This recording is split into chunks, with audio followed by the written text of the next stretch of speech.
All right, notice where we are in Proverbs 13, verse 20.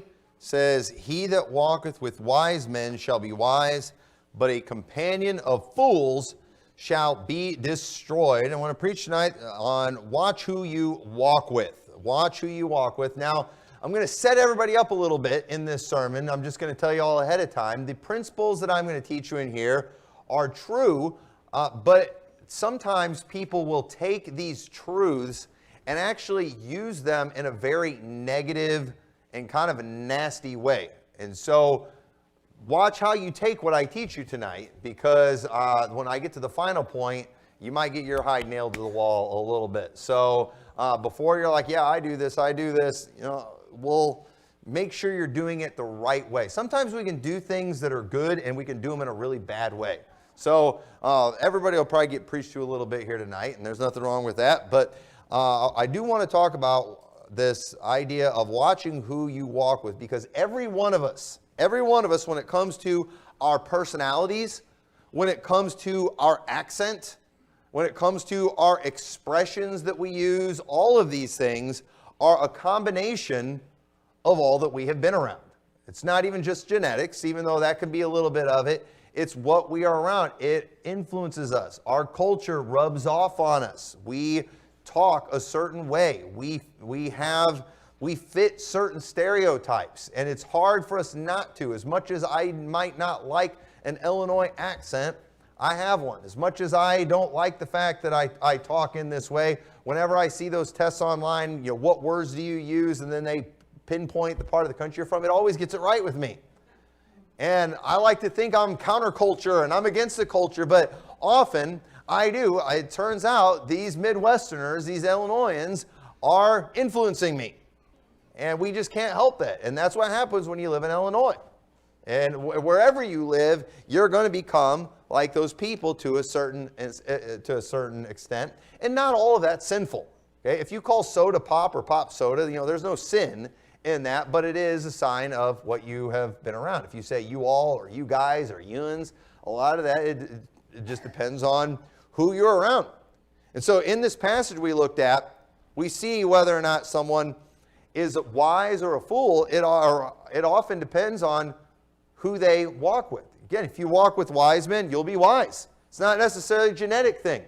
We often think of wisdom as more of an intellect thing, but no, you can be of low IQ and you can still have wisdom. And you can be somebody of high IQ and be a fool. Proof of that is atheists. There's a lot of high IQ atheists out there that could totally school me on a science quiz or math or something like that. But they also deny there's a God, and they're a fool if they actually believe that. I think a lot of these people are just God haters, and that's why most atheists are your biggest LGBT STD supporters, and it's because they are just God haters. The reality is, if they were a true atheist and they were truly for science, they would be against all that nonsense. But they're for it because they're just God haters. So I don't think most of them are fools in the sense, because you have to be really, really dumb to not believe in a God. But there are a lot of people of high intellect who know who God is, but they hate him, they deny him, and they're against him. And so, either way you look at it, back to the being a fool, if you're hanging around somebody that's foolish, that is going to rub off on you. And we often use that expression, rubbing off on them. Influence is something that we all have on others, and other people have it on us. And so we need to make sure we are surrounding ourselves with people who are going to be a positive influence. So you're more likely to succeed if you hang around successful people. You're more likely to fail if you hang around failures. And we need to watch it, because sometimes we like the failures because they make us feel better about ourselves. And we don't like the successes because they make us feel bad about ourselves. But sometimes we need to feel bad about ourselves. Sometimes we need somebody to put us to shame. Because we do. We need that motivation. We need somebody that'll give us a kick in the rear when we need it. And often, too, people, they surround themselves with the lowest of low, and then they wonder why they can't move forward in life. They surround themselves with unhappy people. All their friends are divorced, and they can't figure out why their marriage is struggling, why their marriage isn't working. Well, the reality is, these people that you're hanging around, you're hearing things from them. You're collecting data from them all the time. You're observing the way they behave in their marriages. You're hearing all that bad advice. It's going to rub off on you. You can't help it. It's going to happen, and so we've got to watch this. So let's look at some scriptures on this. I'm going to jump around to several places if you want to follow along. But 1 Corinthians 15:33 says, "Be not deceived. Evil communications corrupt good manners. Awake to righteousness, and sin not. For some have not the knowledge of God. I speak this to your shame." So again, there's communication. There is people out there that the things that they're promoting, the things they're teaching, the things they're doing, they are very negative. They lead to destruction. And if you are surrounded by that, if you're hearing all that, it is going to rub off on you. A lot of people just don't know. You want to know why our marriages are so bad today? Because people, they don't know the Bible. They don't know the Lord. And Jesus Christ and God's Word, it's the key to succeeding in these difficult things. They are walking according to the flesh. That's not going to work.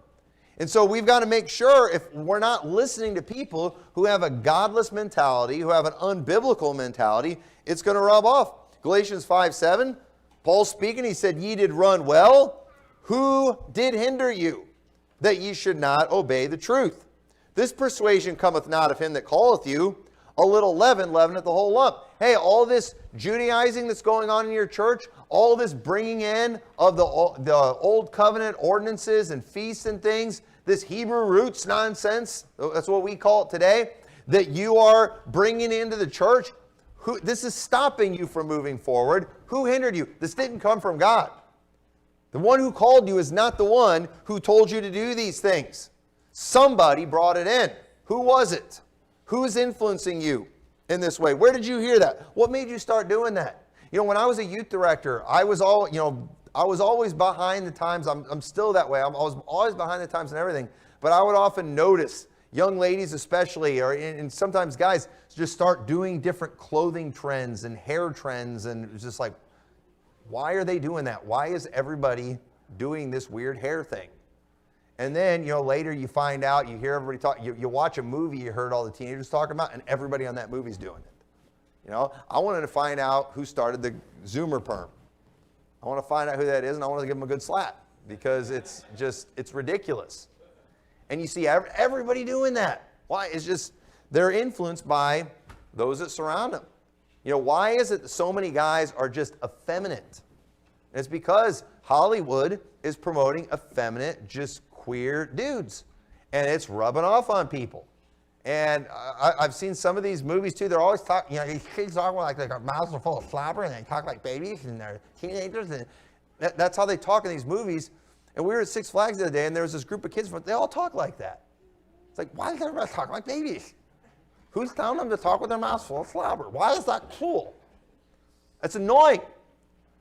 But yet, that's what's being promoted, and so now everybody does that. Everybody's mouths are full of slobber. I don't know, is it a gum they're chewing or something? What is making everybody do that? I don't get it. I don't understand these trends, but I see these things, and it just irritates me. That's why I'm always talking negative about trendies. When I see somebody that just goes along with every single trend, I just see a brain-dead zombie with no will of their own. And I'm not impressed with people like that. But somebody starts it. And I never know who it is, because I don't keep up with the latest pop singers and pop culture icons and things like that. But it's always somebody that starts it. Somebody starts the skinny jeans, and guess what? The big, huge pants are coming back now. I don't know who started that. I'm starting to see people again go back to the big, massive pants that they were wearing in the 90s that we made fun of. I don't know who started it, but somebody did, because nobody just one day decides, you know what? I'm going to wear pants that are way too big for me. Or I'm going to wear pants that are way too small for me. But some influencer does it, and everybody just goes along. And then you go to schools, and if you're going to school where everybody's doing that, who's telling everybody to do the cow ring in the nose? The cow ring is disgusting, okay? Anybody who has a cow ring in their nose, to me, you're just asking to be led around like a cow with the ring in the nose. That's just, it makes no sense. What do they do when they have a cold? How do they blow their nose? How do they pick their nose? I don't understand these things. Proverbs 22:24, make no friendship with an angry man, and with a furious man thou shalt not go, lest thou learn his ways and get a snare to thy soul. That person who's angry all the time, always blowing his top, if you hang around that, you're going to start reacting in the same way. And it's going to be a snare to your soul. It's going to get you in trouble. So when we see these verses, we see that those that we surround ourselves with, it will determine the direction in our life. So we probably should pay attention to the people that we're walking with, the people we are surrounding ourselves by. And so just some advice about who you should walk with and who you should follow. And first off, follow people that you know personally and that know you personally. This is very important. This is one of the reasons we have local churches. Now, everybody today is turning to internet influencers. And don't get me wrong, there are people on the internet who teach a lot of good things. There's plenty of places out there that I could recommend for different things. But when it comes to the important decisions in your life and for you personally, you need to understand that putting trust and putting blind trust into somebody that you don't know and who does not know you, that is a very dangerous thing. And it doesn't mean whatever they're promoting in their video is not right. It might be right. But at the same time, you need to understand that you are a unique individual. You have unique situations. And while a person on the internet, they can maybe give good general advice to everybody out there, sometimes you need a little more specific direction. And that's why, too, I have people sometimes that call me up on the phone and they ask for advice because they watch my videos and they like the sound of what I'm saying. But it's like, I don't know how to help you. I don't have enough data to go on. And you know what I always tell them is like, do you have a pastor that you can talk to, that you know that knows you? And a lot of times they don't. And that's my first advice. Get one. You need to find a pastor who knows you. And I especially hate it when they call me about marriage advice. My wife did this, my wife did that. And it's like, well, first off, if that's all true, I feel sorry for you. However, I'll bet if I knew you and if I knew your wife, I'll bet I would instinctively know that's not the whole truth. There's more to this. But you know what?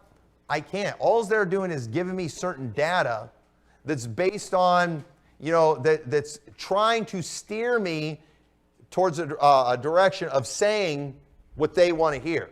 And if they've listened to enough of my stuff, they probably know what I want to hear to get me to say what they want me to say. The problem is they're not giving me everything I need. And everything's not truthful. And so they're just kind of looking to me to just kind of echo what they've already decided they're going to do. And I just try not to give specific advice. I'll give people general advice on things, but you need people who know you personally. 1 Thessalonians 5:12 says, and we beseech you, brethren, to know them which labor among you and are over you in the Lord and admonish you, and to esteem them very highly in love for their work's sake, and be at peace among yourselves. So notice these people who labor among you, that they know you, you know them. These people that are encouraging you, these people who are personally in your lives, these are the ones that you ought to esteem very highly and love. And there are people out there, and listen, I am 100% for the internet. I use the internet. I encourage other preachers to use the internet. But I hear Baptist preachers all the time, and part of it annoys the fire out of me, and part of it I agree with, where they're always preaching against internet and getting advice off the internet. Okay, I understand their problem, but here's why they do that. Here's where they're wrong. Okay, the problem is never with the person giving advice on the internet. The problem is with the rebel in your church who is just trying to use what somebody else is saying as an excuse to go forward with what they've already decided to do that is wrong. And they will. So again, if, let's say Brother Ron comes to me with some kind of marriage advice and he's telling me all these terrible things about his wife, and because I know her, I know it's not true. So I'm going to advise Ron a certain way, and I'm probably going to tell him, dude, straighten up. Stop being a moron. I'm going to tell him what he needs to hear. Well, he doesn't like that. So he's going to go and he's going to call an internet preacher.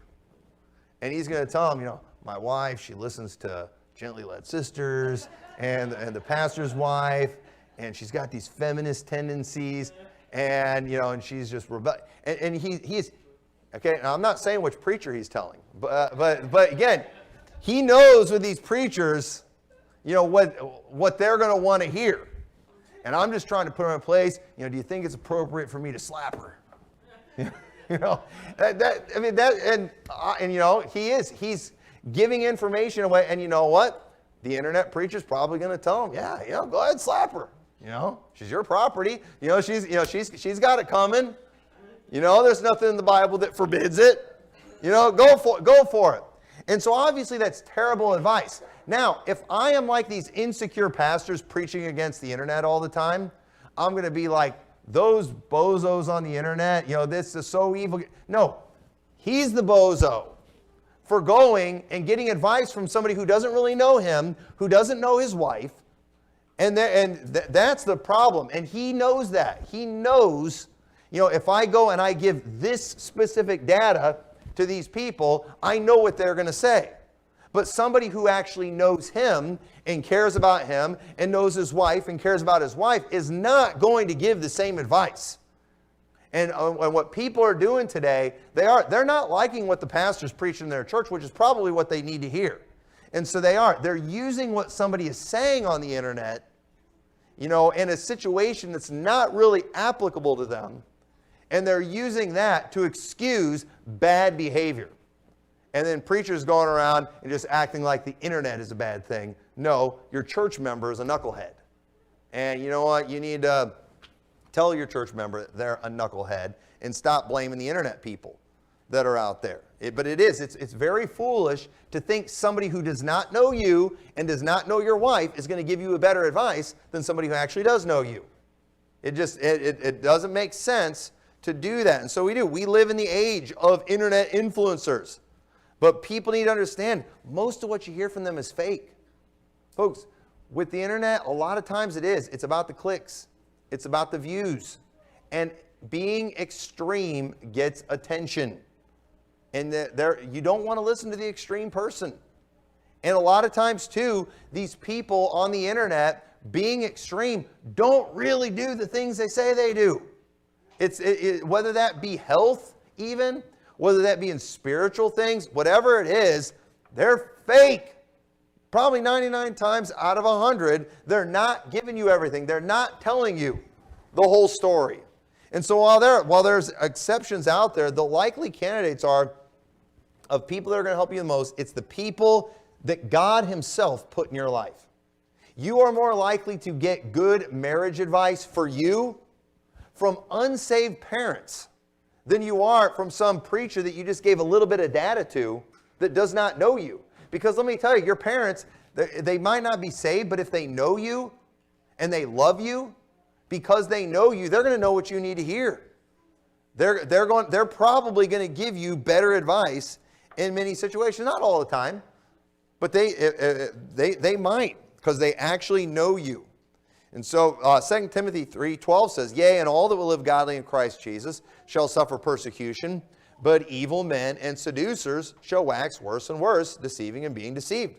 But continue thou in the things which thou hast learned and hast been assured of, knowing of whom thou hast learned them.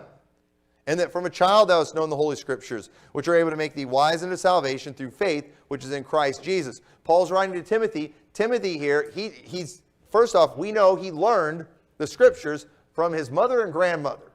I think it's a safe bet to say those people loved him. And those people knew him better than anybody. And Paul told him, you can follow those people. Continue thou in the things thou hast learned, and knowing of whom thou hast learned them. You know who taught you those things. But you know how many people are out there today who they will be taught one thing for years from people who know them and love them, and then somebody sends them a YouTube video and they'll just change everything. I actually know, I know a pastor who somebody gave him a documentary about the post-trib, and he just immediately, yeah. I mean, just like really? That quick? I think you're just gullible. And, and as I learned more about this individual too, that was the case. He was very gullible. We could have probably given a documentary on preterism and he would have believed that. It was amazing. It's like, hey, if you really were a true pre-tribber, you shouldn't have turned just like that. I mean, really that quick? I mean, come on. And that's how some people are. They will just throw out anything, because they're not grounded, they're not established. Like, hey, do some due diligence on this. Find out, you should know something about these people who are teaching you. Proverbs 1:8, my son, hear the instruction of thy father, and forsake not the law of thy mother. For they shall be an ornament of grace unto thy head, and chains about thy neck. My son, if sinners entice thee, consent thou not. So again, that's why listen to your parents. And I'm tired of this. We have this mentality amongst Baptists. Again, Baptists are some of the biggest cancel culture people on the planet. And there's just this mentality, this person's not saved, this person's a reprobate, this person's Calvinist, this person's wrong on this, therefore nothing they say is true. And therefore I only listen to my internet influencers that are right on these things. But listen, again, moms and dads, did you know lost people often love their children? They really do. Lost people. Did you know there are lost people who have better marriages than a lot of saved people? And I'm telling you, and it doesn't say in here, hear the instruction of thy father and forsake not thy mother, if they're saved, if they're Baptist, if they're right on the reprobate doctrine. It doesn't say that. And it's amazing how many people, they just refuse to listen to anyone who is close to them. And the people who are like that, I'm telling you, the people who are of rebellious nature always have some kind of internet figure that they associate themselves with. But you know what else but that internet figure is not able to ever hold them accountable for anything. And a lot of these people too, who have had these internet figures as like their standard for everything that they've used to justify rebelling in their church, rebelling in everything in life, those same people, eventually they do find enough people tell them, you need to move to that church. They move to that church and they get thrown out of that church. You know why? Because you were just always a rebel. And then you know what they do? They find another internet figure that they're supposedly following. But you know what these people never have? People in their own personal lives to keep them accountable. And for sure not the people that God put in their lives. The people in their families, in their local churches. And so just understand, you can always find somebody out there saying what you want to hear, but at the same time, those people might be those evil men and seducers that are just making merchandise of you and using you. We see in the scriptures, there's something about following the people that you know and that know you.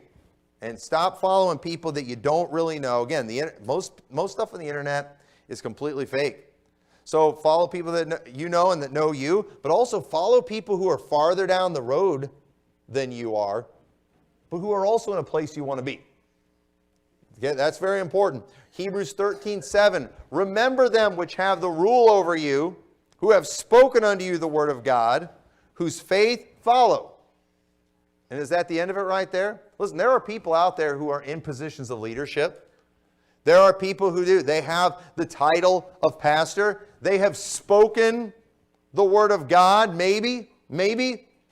I mean, they've used some Bible verses and then a whole bunch of applications come out of their mouth. Whether or not it's right, we don't know for sure. So notice when it says, whose faith follow, but notice what it says after that, considering the end of their conversation. Okay? And don't just listen to the young punk who's yelling really loud. And listen, Paul told Timothy, let no man despise thy youth. There are going to be preachers out there. I mean, I was a young preacher at one time, and I think I preached the Bible to the best of my ability, and I think I was right on a lot of things, mostly because it was just regurgitated from people that went on before me, whose faith I was following, considering the end of their conversation. But at the same time, I'm just amazed at dumb things people do. I mean, just really, truly foolish things they do just because they heard it from the mouth of a preacher. And it's just like, dude, that guy's like in his 20s, has like only little kids, and you're going to take advice from him on raising teenagers? You're gonna take advice from him on marriage? They haven't been married that long. Probably don't even have a good marriage. No, it's considering the end of their conversation. I'm not saying just throw out. Well, listen, if a young guy gets up here and he's preaching Bible principles from the Scriptures, listen to what he has to say, take into consideration what he has to say, but it is okay for you. It is okay for you to be cautious and to say, hey, we haven't seen the final product yet. Doesn't mean he's wrong. Doesn't mean he's right. But then what I would do, there's the whole multitude of counselors of safety. If the young guy is saying the same thing as the old guy, who you can consider the end of his conversation, then it's like, okay, the young guy, I think I can follow what he's preaching. This lines up. It's not just one witness. But no, this lines up with the witnesses of older people, and I'm able to consider the end of their conversation. You need to make sure you're following people who have ended up somewhere that you want to be. If you're getting the marriage advice of somebody who's just getting divorced all the time, that's probably where you're going to end up. You should probably follow the advice, not of just from somebody who stayed married for a long time, because there's a lot of people out there who will just stay and endure marriage forever. And you know, that's great. But folks, I can't tell you some stories that I could tell from the pulpit because I don't ever want to share personal information, but I have talked to people before and it is just heartbreaking how they have been married for 50 and 60 years. And I mean, a conversation I had not long ago with somebody who'd been married for over 60 years. And when he described his marriage to me, I was just thought, what a nightmare. At first I'm thinking, what a great testimony, 60 years. And then I hear what it's like. And I hear how they live. And you know what? Some people, that's a successful marriage. At least they stayed married. Hey, I'm glad they stayed married. I don't think it would have been right for them to just dump each other and start all over. But how about you fix the marriage? Listen, I hope and I plan on being married to my wife for 60 years if we live that long. But I sure hope it's not like some people I know. What a nightmare that would be. It's not supposed to be that way. That's not okay. And you know what I'm not going to do? I'm not going to take marriage advice from them. Now, I'm going to find out what they did. I'm going to make sure I don't do it. That's what I'm going to do with somebody like that. But boy, it's sad. Some of the stories I've heard and just people that have endured marriages for years and years. I'm not saying that they should have broke up. I am not saying that. I don't think they should have. I think they should have fixed it. They absolutely should have fixed it. But we should all have older people in our lives that we are close to. And you know, we do. We want old. It is great. If you have your grandparents, thank God for them. Use them. If older people in the church, be friends with them. Have older friends in your life. Get to know old people. Learn what they did right. Learn what they did wrong. Hey, those miserable old people, listen to what they have to say, and then don't do it.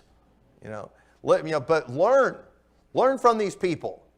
How have you stayed married for 60 years while being this miserable? And maybe you can learn about how to endure tough times. But just don't follow their advice on fixing things because they don't know how to fix things. No, get these things right. And so we do. We ought to have these people in our life. And one of the reasons, too, we need to keep old people in our life. One, there's a lot we can learn from them. But two, we should also have them in our lives. We should also listen to what they have to say as a way to honor and respect them. Leviticus 19:32 says, "Thou shalt rise up before the hoary head and honor the face of the old man and fear thy God. I am the Lord."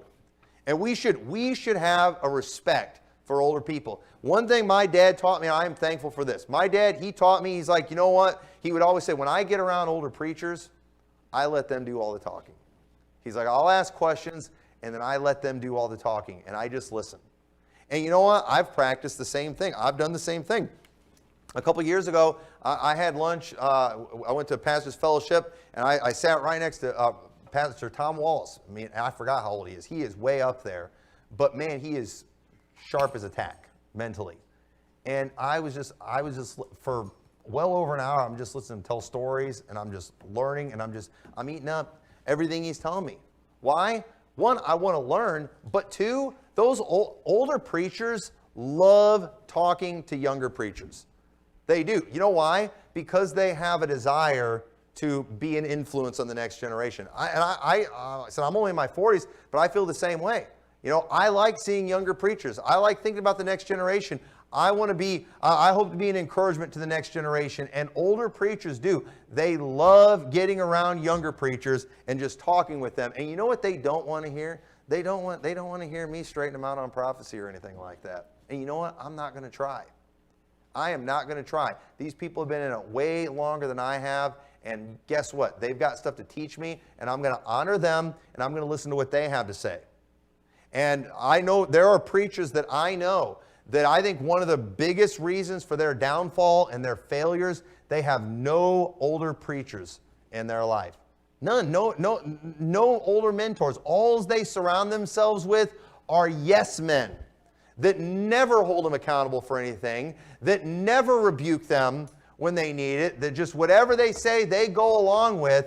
And I'm telling you, you need older people in your life. Everybody needs older people in their life, and even preachers especially, they need older preachers in their life. And I am so thankful that, I was taught that, and I am thankful I have preachers that I can call up, and that I do call up on occasion, and I ask their advice. And I do it for two reasons. I want to learn, but I also know it's a blessing to them, and I want to honor them. I had a preacher that I know and I love greatly, that I called him up one time because I needed advice. I needed help. And I knew I knew me calling him and just asking for his advice would encourage him greatly. Because again, a lot of times these older preachers, they feel like they're forgotten about. He's not able to get out and do much anymore.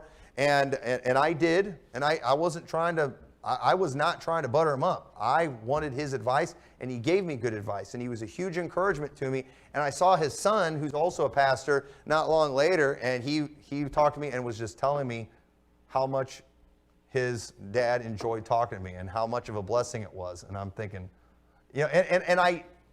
when he told me that, on one hand, I was like, all I was telling him about was all my problems and telling him how terrible, this situation is. And like, really, and I wasn't offended. I wasn't offended because in reality, he got a huge blessing from me calling him and telling me about all my problems I was having. And the reality is, though, it encouraged him, though, that he was able to help and be a blessing, and that I thought of him. And it did, and it honored him. And we ought to do that kind of thing. You should do that with older people. It will help you, and you will honor them, and God will be pleased with that kind of thing. We ought to respect people. But one preacher that I know who has no older preacher, I told him, I said, one of your problems, I said, you have no older preachers in your life. And you know what he did? He just slammed the entire boomer generation. He just slammed the whole boomer generation. They let our country down. They've got all these problems. They're all weak. They're all compromised. And that's just not true. First off, that is just not true. I'm like, you need to get out more. You don't know enough people. There's plenty of boomers out there that, don't fit the stereotypes. Yeah, overall the boomer generation stinks, but thank God, folks, there's always a righteous remnant. There's always a righteous remnant, but you know what? When you're the smartest person in the world, everybody seems stupid.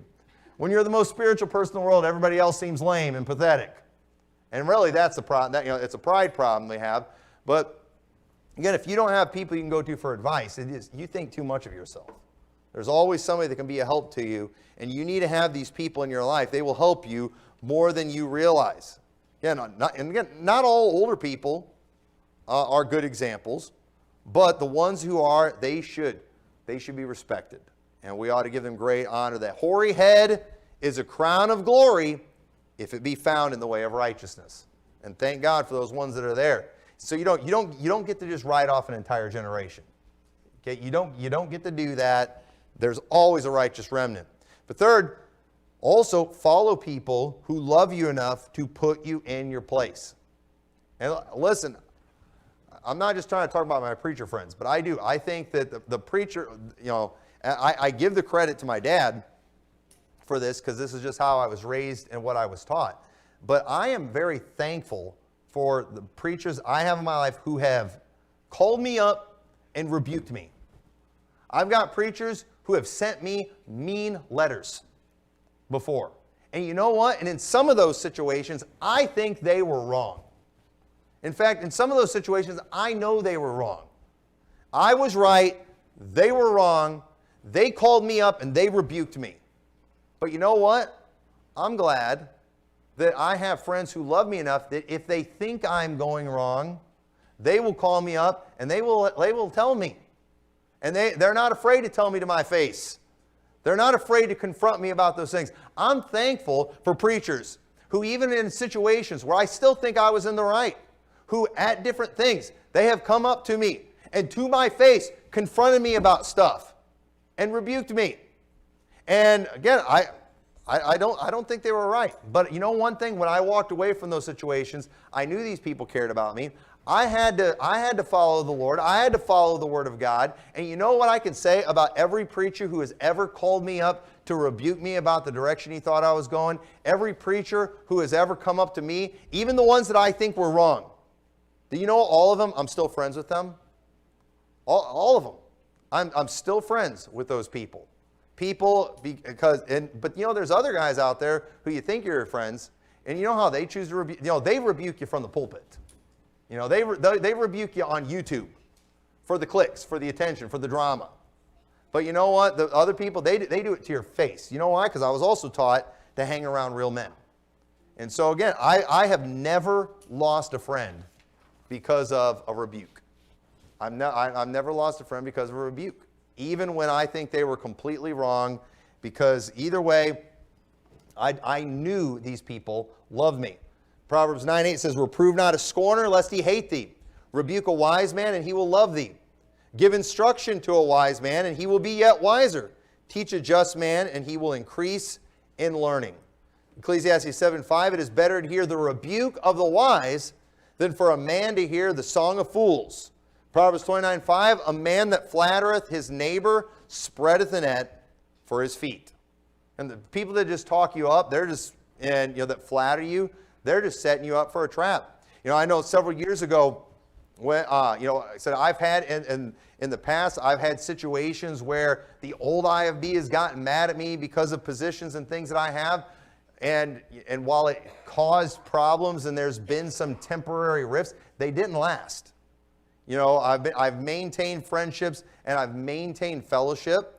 Where several years ago, when I broke fellowship with the new IFB, I remember somebody asked me, like, what was the difference?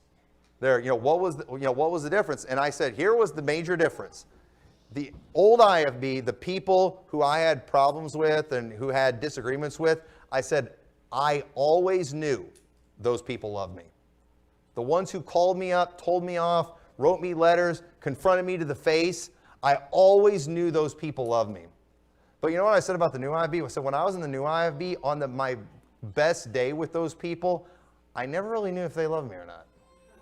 I remember I told my wife one time, I was like, you know, I really love these people. I love this crowd. But I was like, sometimes I feel like they would sell us out for 100 YouTube subscribers. I did. I really felt that way the whole time. I was like, I never felt like I was loved back.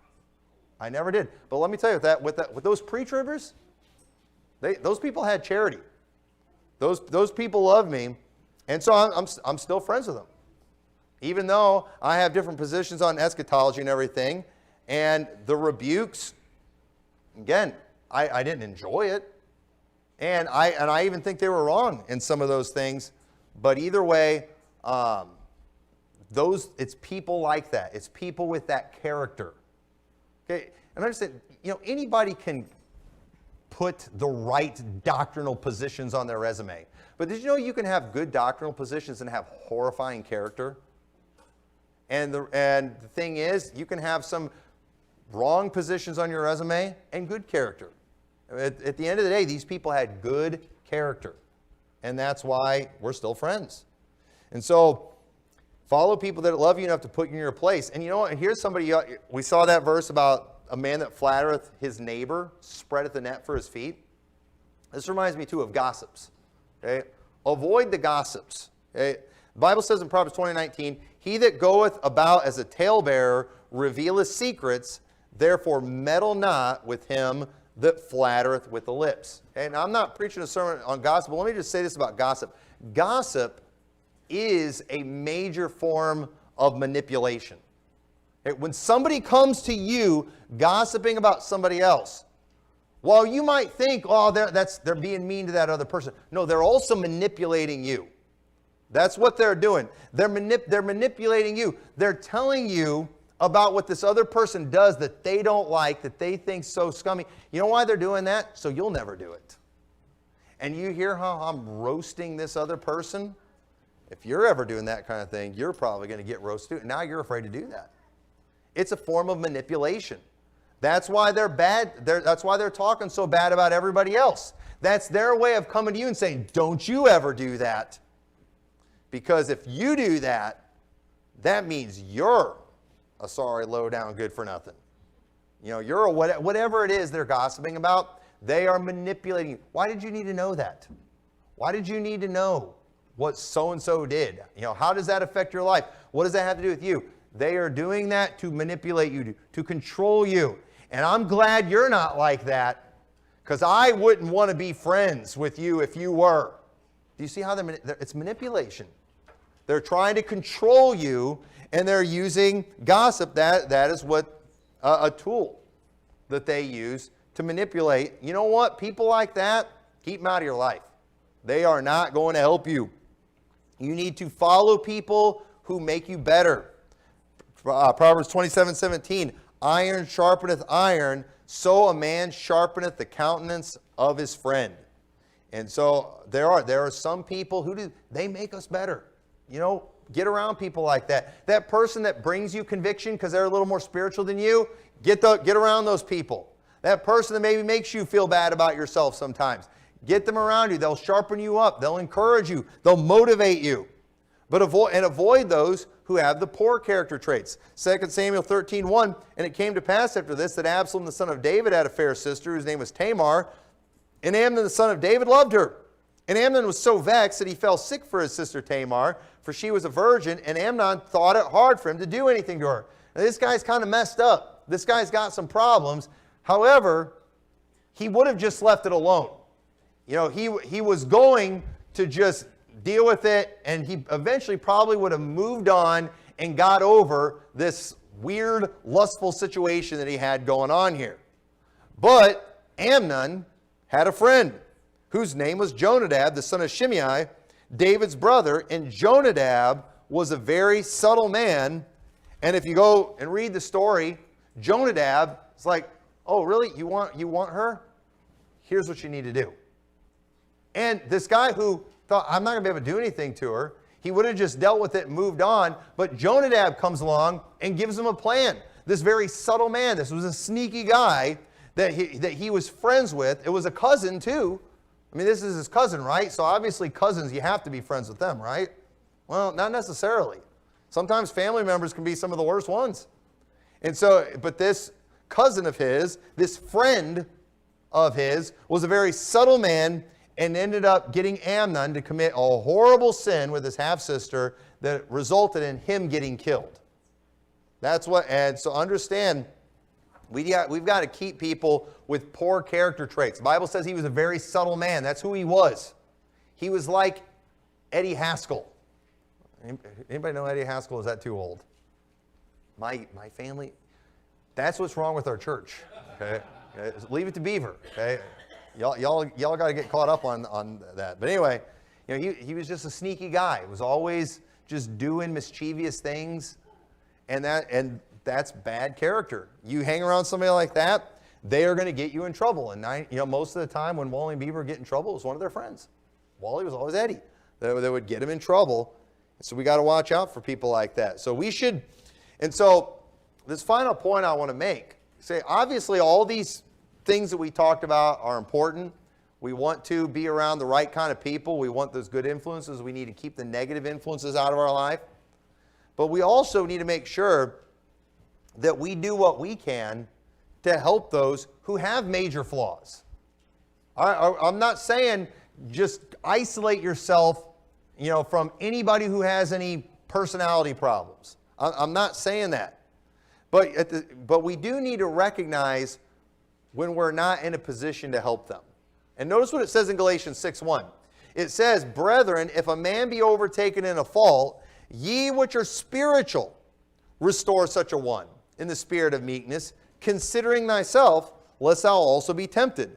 Bear ye one another's burdens, and so fulfill the law of Christ. Notice it says this person who's overtaken in some fault, The ones I want helping them are the spiritual ones.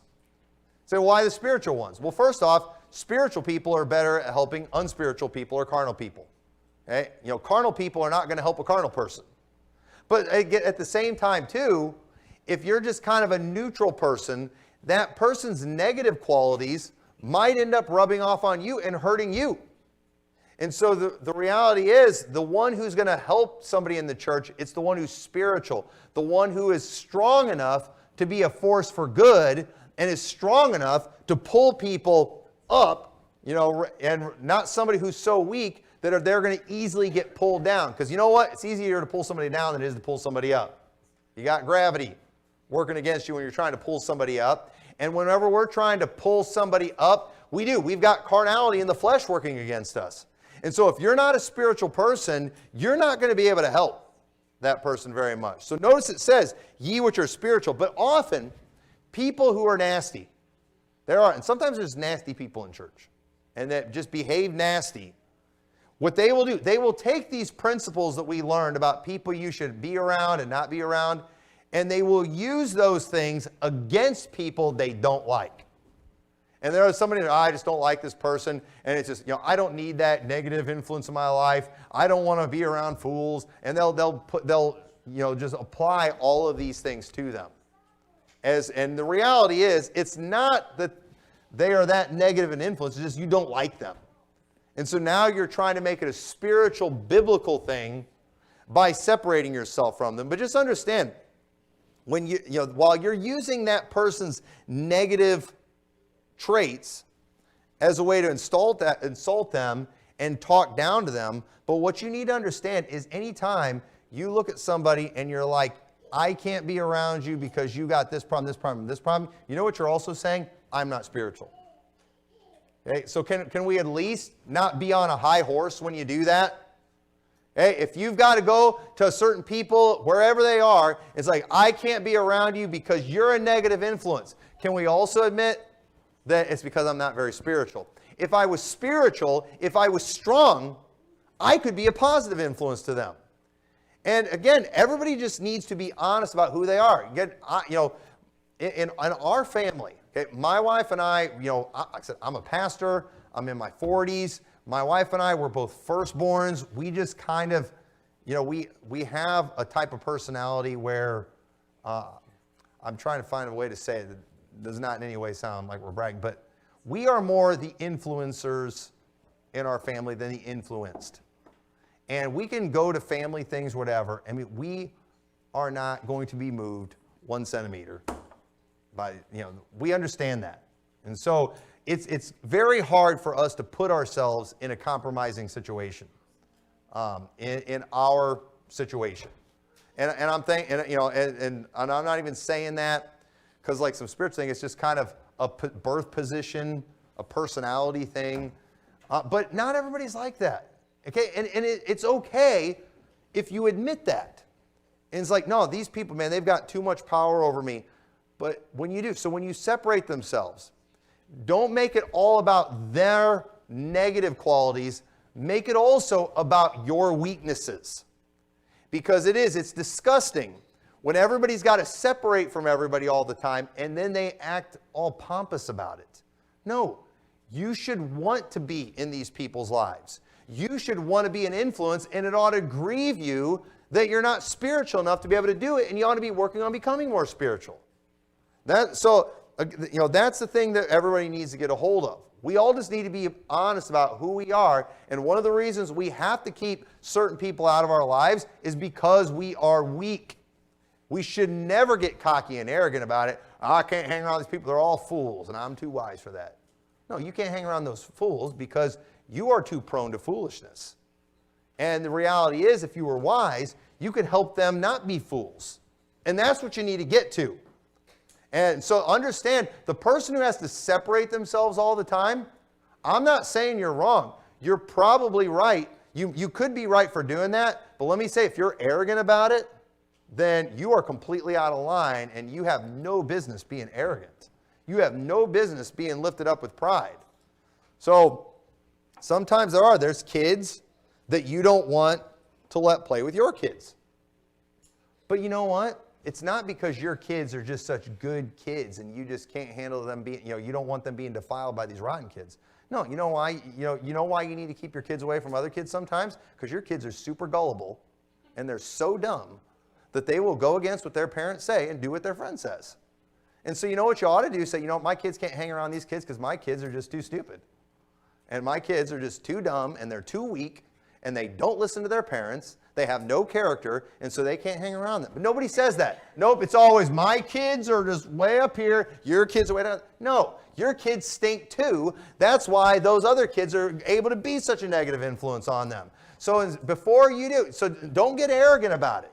Again, if other kids are getting your kids in trouble, yeah, do the separation, but you know what you don't do? You don't go trying to fix the other people's kids, you fix your kids. And one of the things that we would teach, when it came to our kids, I didn't want them isolating them from all the kids in the church, but I also didn't want other kids being a negative influence on them in the church. So you know what?